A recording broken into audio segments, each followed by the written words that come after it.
Go. It's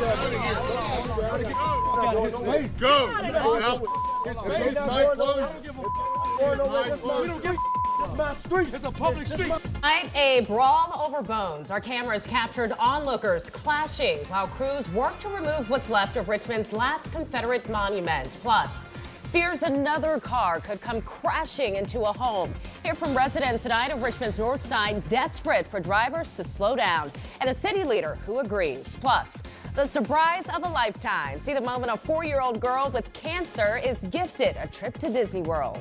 On your side, this is NBC 12 live at 5. Today, work to remove a Confederate statue in Richmond was interrupted. The General A.P. Hill Monument and the general's remains beneath it are now gone. But in the final moments, things got awfully heated. It sure did. Onlookers screaming and arguing as the remains were being pulled from the ground.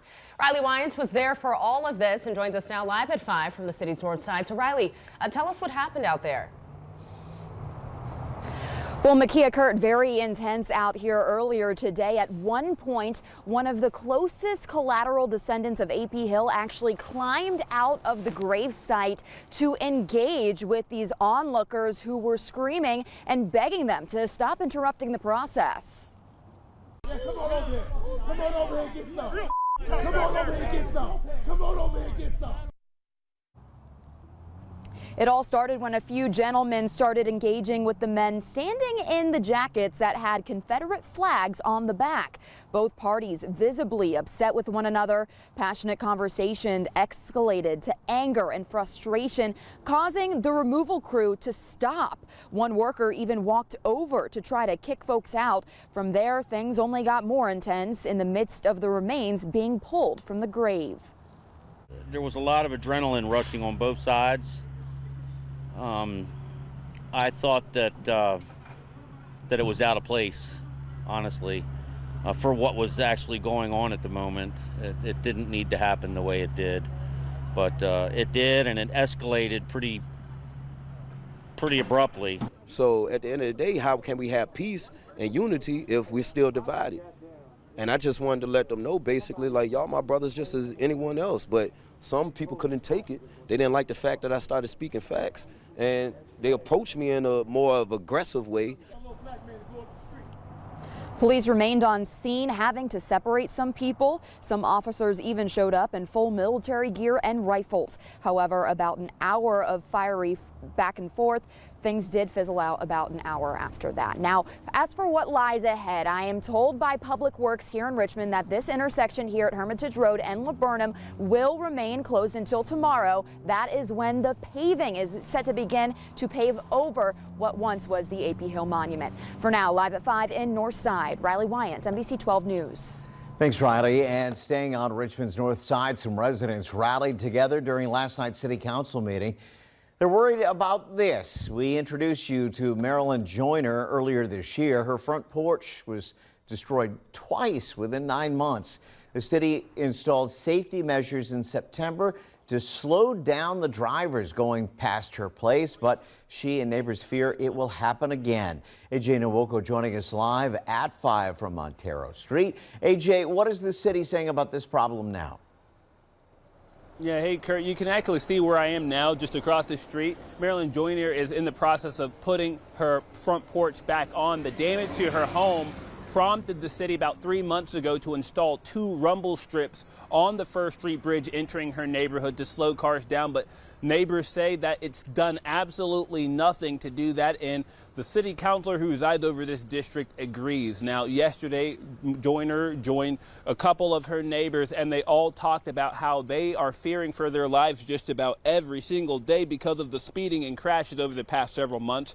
Montero Street lies in the 6th district, and the representative, Councilwoman Ellen Robertson, says after witnessing the speeding and seeing the damage to Joyner's home for herself, she also believes the city has not done enough to fix the problem. Robertson says she's been meeting with the Department of Public Works to come up with a better solution.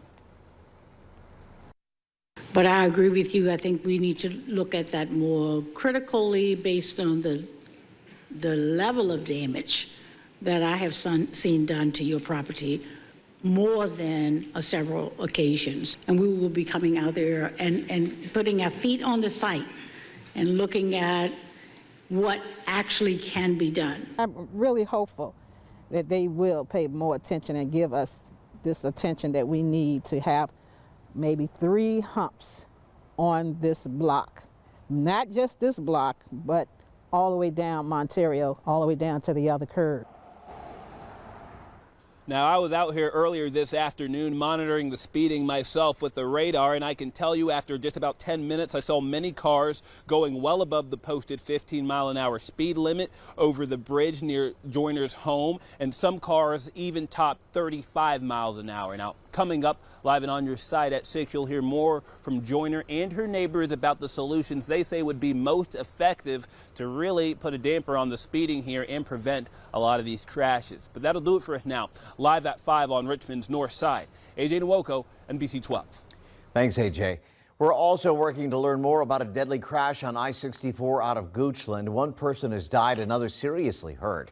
This crash happened about 1:30 this morning near the Shannon Hill Road exit. State police say a car went off the road and into trees. We don't know the names of those involved, and the cause of the crash is under investigation. An update tonight from Henrico police, who arrested a second suspect or person connected to a shooting in a Walmart parking lot last month. 23-year-old Ja'Cory Coleman turned himself in this morning. He's now charged with second-degree murder. That shooting happened around 7 o'clock on November 29th at the Walmart off North Parham Road. Family members tell us 17-year-old Darrell DJ Brown was killed. The other suspect, 18-year-old Javion Perun, turned himself into police earlier this month. There's still no word on a motive tonight. Turning now to a live look over downtown Richmond. More sunshine in the River City today, but don't get used to it. The clouds are returning. Let's go straight over to meteorologist Megan Wise with a look at the forecast. Megan? Yeah, hopefully you enjoyed that sunshine this afternoon. Cloud cover going to build back into the area, especially overnight and through the day tomorrow.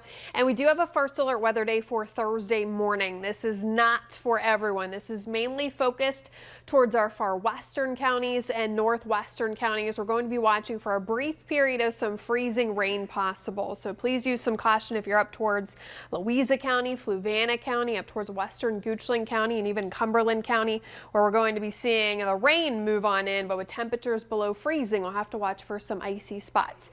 Nothing on the radar, though, right now. We are looking at quiet conditions. It's been a chilly day. Temperatures in the low 40s from Hanover and Richmond. We're cold up in Tappahannock, 38 degrees. Chesterfield's also at 38 degrees. Farmville, 37 degrees. And we do have a cold night ahead of us. Mainly clear skies and then clouds build in later this evening. Temperatures, though, turning cold. By 8 o'clock, we're in the low 30s. We'll talk more. I'll show you the latest hour by hour about Thursday's rain and the freezing rain potential coming up here in just a bit. Makia? All right, we'll check back in, Meg. Thank you. Well, tonight, Virginians are honoring the life of Delegate Ronnie Campbell. We've learned he passed away following a long fight with cancer.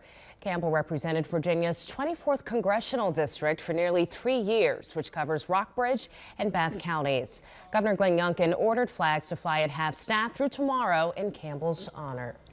Meanwhile, we are just a week away from a Democratic primary that will decide who makes a run for Don McEachin's vacant seat in the 4th Congressional District. Today, 2 state senators threw their hats into the ring. Political reporter Henry Graff has new details from Petersburg. More challengers are jumping into the race on the Democratic side. They'll have a short battle before that firehouse-style primary now set for December 20th. At the state capitol, Jennifer McClellan announcing she's running to become the 4th District's next representative in Congress. The state senator, invoking Donald McEachin's name, says her focus would be on voting rights, reproductive concerns, and environmental legislation. At her kickoff event, McClellan reflected on those who came before her. And listening to their stories, I understood that my calling was to make government a force for helping people and solving problems. In Petersburg, State Senator Joe Morrissey also announcing a bid for Congress. Surrounded by city officials, Morrissey touted his accomplishments at the State House and said he could do the same at the federal level. He says criminal justice reform is a top priority. I have consistently and constantly looked out for the marginalized, those that don't have the same benefits that all of us and all of you have. I've watched out for them. On the Republican side, at least one more person has come forward to run. Dale Sturtevant, a former Mecklenburg County School Board chairman, says he's filing the paperwork. Leon Benjamin also announced he's running for the 4th District seat again after losing to McEachin on election night. What does the primary process look like for Republicans? I'll have that part of the story when we join you on your side at 6. For Live at 5 in Petersburg, I'm Henry Graff, NBC 12 News. Thanks, Henry. If you're registered to vote in Virginia's 4th Congressional District and you consider yourself to be a Democrat, you will be able to vote in next week's primary. Polls open from 6 a.m. to 7 p.m. next Tuesday, December 20th at the location on your screen. You'll need to bring a form of ID with you, just like any other election.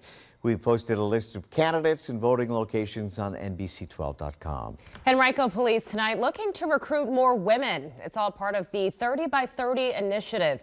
And that's a pledge the department took aimed at improving the ranks and representation of women on the force. Live at 5, Desiree Montilla explains how the department plans to do this. As part of this pledge, Henrico Police is working towards their goal of having women represent 30% of their department by 2030. The goal of the 30 by 30 initiative is to improve representation of women in policing across the United States. Henrico Police Chief Eric English signed the pledge last month and announced this during the 75th Basic Police Academy graduation on November 3rd, where female graduates outnumbered the males. One of those graduates is Officer Liso, a Henrico native who has a message for women interested in joining the force. I think that this is a job that we're equally as capable of doing. So if you're interested, go ahead and sign up, go ahead and do it, and just know that you can. Research from the 30 by 30 initiative shows women make up about 12% of sworn officers across the country. And Henrico police tell us they are above the national average with 14%. Coming up at 6, you'll hear more about this goal and how Henrico police believe this will make a difference in the community. Live at 5 in Henrico County, Desiree Montilla, NBC 12 News. All right, thank you, Desi. And right now, we do want to get to some breaking news. This just into the newsroom. The head of the local Catholic school, which is at the center of an assault investigation, has resigned. A letter from the superintendent of Catholic schools was sent to parents informing them that Paula Ledbetter has stepped down as principal of the Blessed Sacrament Huguenot Academy in Powhatan. Now, this comes as a special prosecutor investigates an alleged assault on a juvenile female at the school. Virginia State Trooper DM Ledbetter is currently on administrative leave as the investigation unfolds. As we learn more, of course, we'll let you know. No charges have been filed. Still ahead tonight, what are Richmonders Googling? We have this year's top trending searches in this area. That's coming up on Live at 5. And it's Tuesday, so that means that our Call 12 lines are open. If you have a comment, question, or a story idea, just pick up the phone and call 804-345-1212. As you can see, our dedicated volunteers are here until 6:30. Give us a call.